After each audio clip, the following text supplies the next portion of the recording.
Separated by 90 miles, the United States and Cuba have had a long history of discord and shared interests. Cuba's proximity to the United States made it a one-time vacation destination for Americans before Cuban rebel Fidel Castro came to power in 1959 and established a socialist government. Over the decades of the U.S. imposed embargo, travel all but dried up. Instead, many Cubans sought refuge across the Florida Straits. There are now 1.9 million people living in the U.S. who identify as Cuban, one of the largest contingents from Latin America. 68% of Cuban immigrants live in Florida. Economically, Cuban-American income falls between the broader group of Latinos/Hispanics and overall U.S. rates.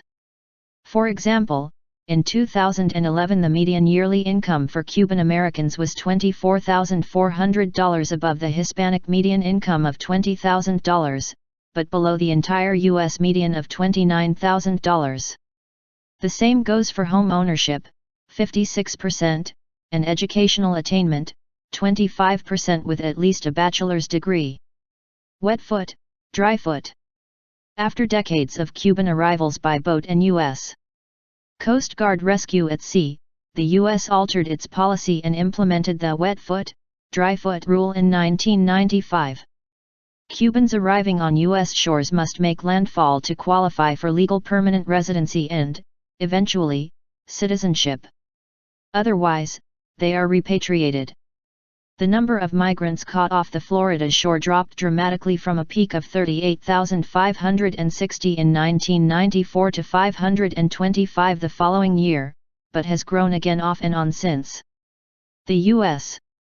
Coast Guard reports that in fiscal 2014, 2,059 Cubans were caught offshore, the highest number in 6 years and more than all other nationalities combined. Diplomacy. Younger Cuban-Americans favor rapprochement between Washington and Havana more strongly than older Cubans in the U.S., according to a survey released this year by Florida International University.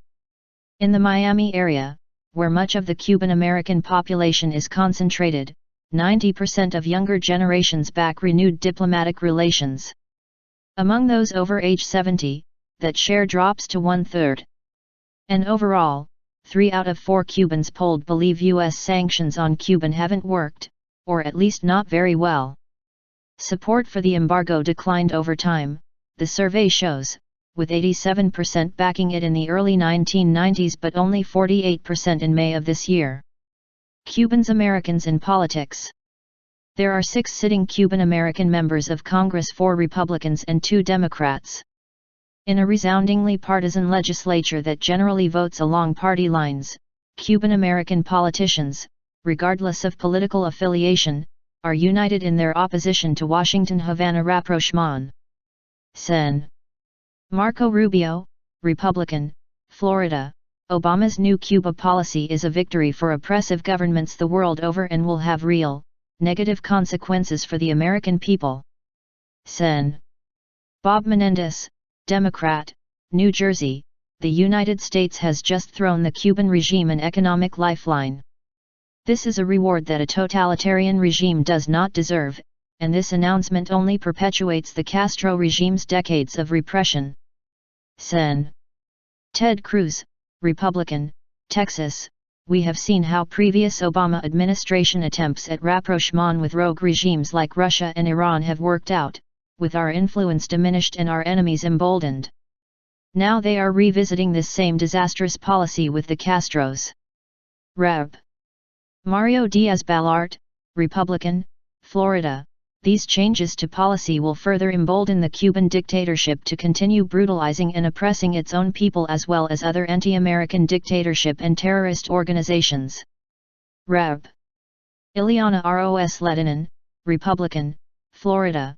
The liberalization policies aimed at easing trade and remittances to Cuba is another propaganda coup for the Castro brothers, who will now fill their coffers with more money at the expense of the Cuban people. Rep. Albio Sires, Democrat, New Jersey. The president's announcement today detailing plans for a loosening of sanctions and initiating discussions to re-establish diplomatic relations with Cuba is naive and disrespectful to the millions of Cubans that have lived under the Castro's repressive regime.